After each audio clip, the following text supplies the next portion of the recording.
Hello, my name is Bagus Nagastya with 3 last digit student number 032. I will explain about background for our student project. Elderly travelers or older travel are people with age of 60 years or more who are currently traveling or who are passionate and often travel. The tourism industry recognizes this market potential for a number of years, and tourism policy makers as well as industry practitioners have been focusing on developing competitive business and marketing strategies to target elderly tourists. Only a few recommended activities such as cultural and enrichment activities are good for elderly traveler.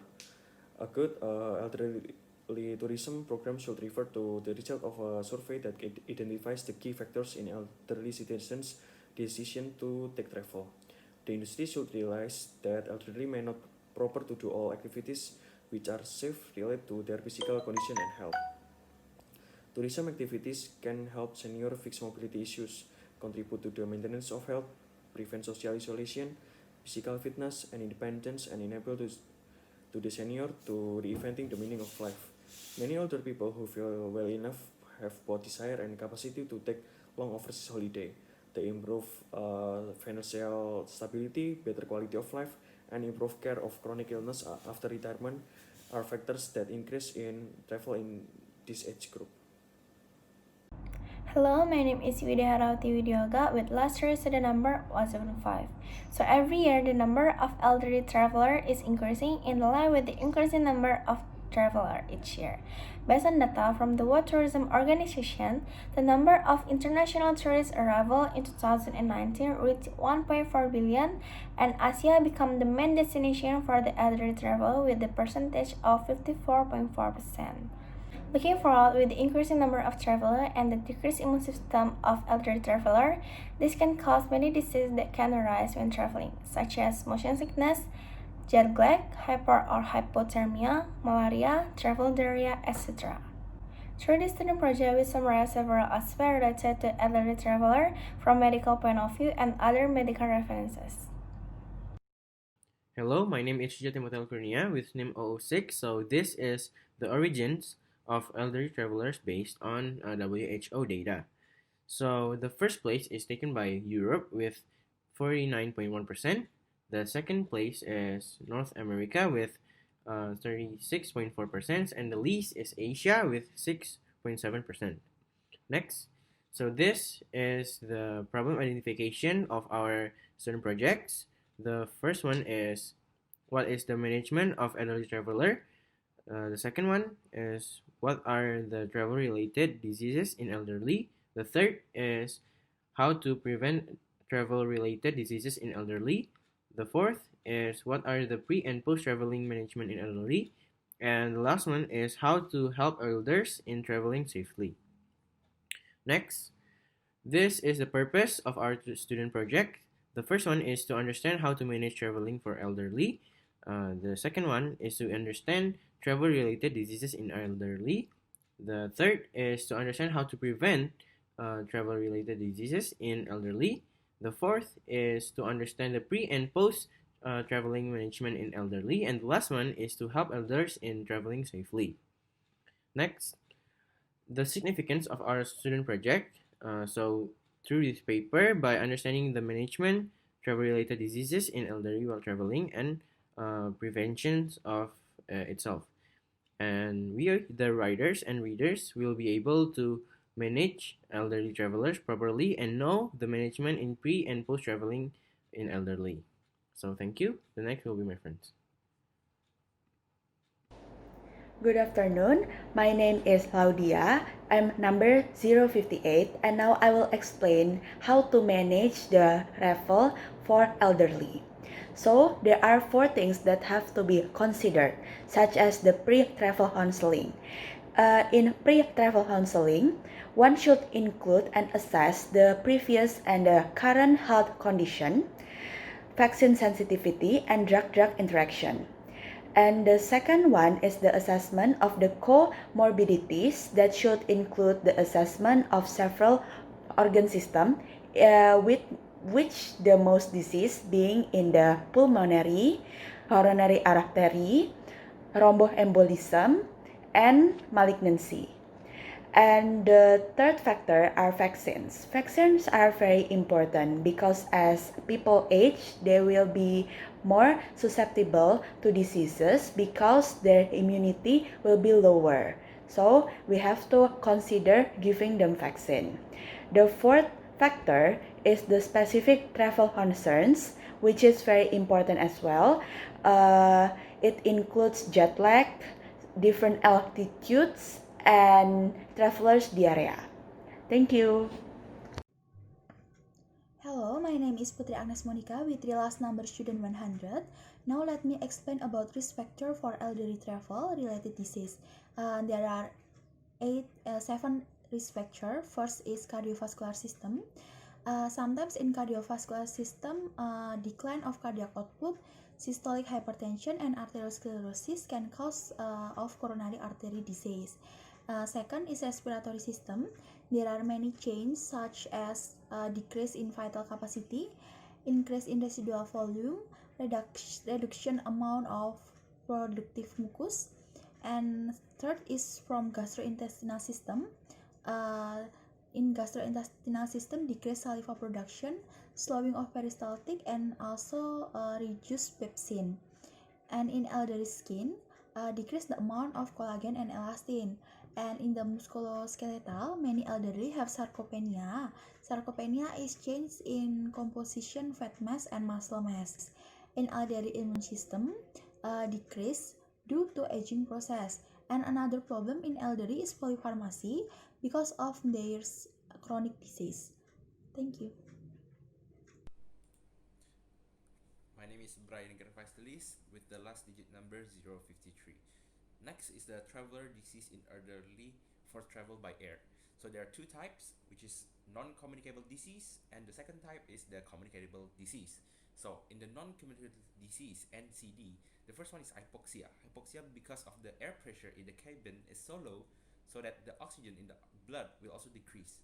Second is motion sickness. In elderly, usually occurs during turbulence with signs of nausea and vomiting.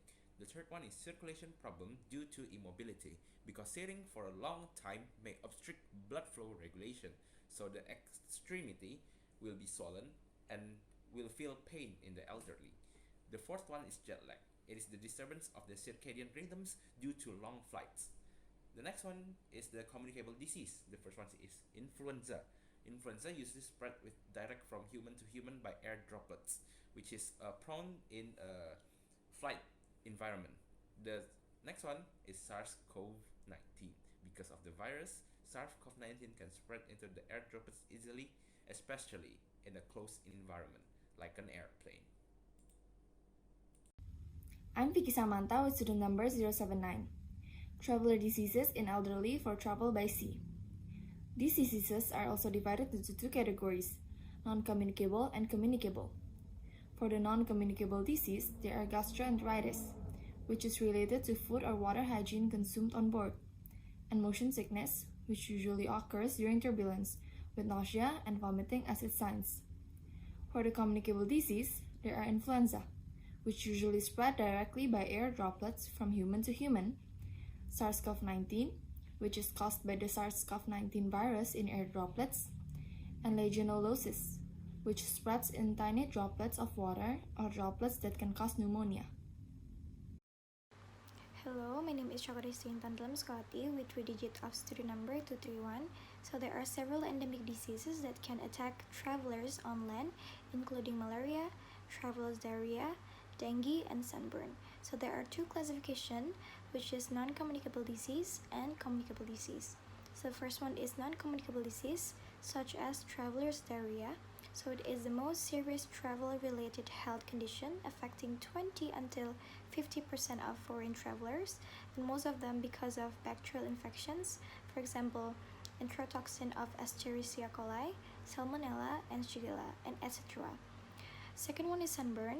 So sunburn caused by the overexposure to UV rays. The degree burn can vary from mild to severe. It depends on the skin type and the amount of the sun exposure. So for the communicable disease, the first one is malaria.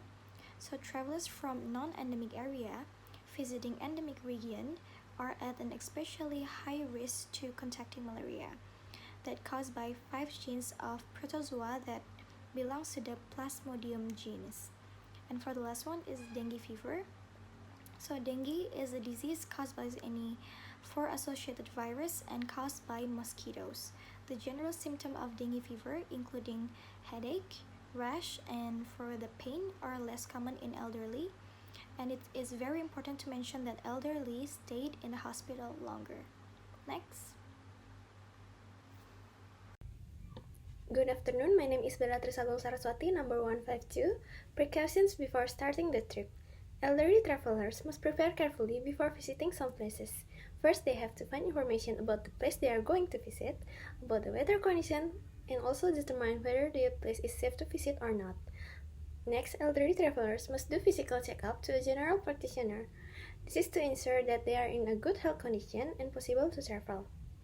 Third, medical reports that contain their history and medications needs to be carried on their trip.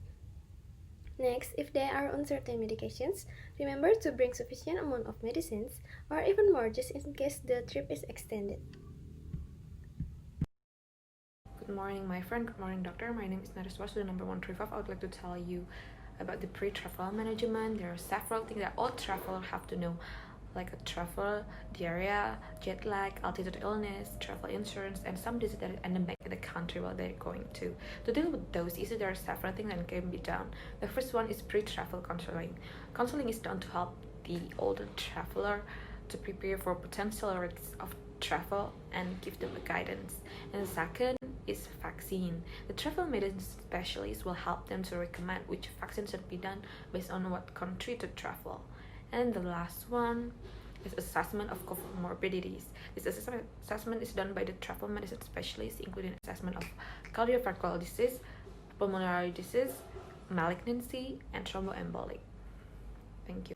Hello, my name is Rosabel and Priyatna with student number 115. So for the post-travel management, elderly travelers should be advised to have medical examination on their return if they return with a fever from a country where there is a specific pandemic occurring there, suffering from a chronic disease, experiencing illness in weeks after they returned. They should provide all information on their recent travel, including destination, purpose, and also the duration of the visit. They should give details of all journeys that have taken place in the preceding weeks and months, including pre-travel vaccination and also malaria chemoprophylaxis taken. Thank you. My name is Christian Bastiantalo, number 075. Okay, for the summary, we have 4 points here. The first one is in managing elderly travel, there are few factors that need to be considered, such as pre-travel counseling, assessment of comorbidities, vaccine, and specific travel concerns. The second one is elderly could have problems in cardiovascular system, respiratory system, gastrointestinal system, skin, musculoskeletal system, immune system, and polypharmacy. Travel disease can be divided into two based on type of transportation they choose during the holidays. First by travel by air, and second is travel by sea. Both have their own risk and consequence. And the last one is besides prevention and pre-travel management, post-travel management also matters to keep elderly travelers healthy as they finish their travel. Okay, thank you.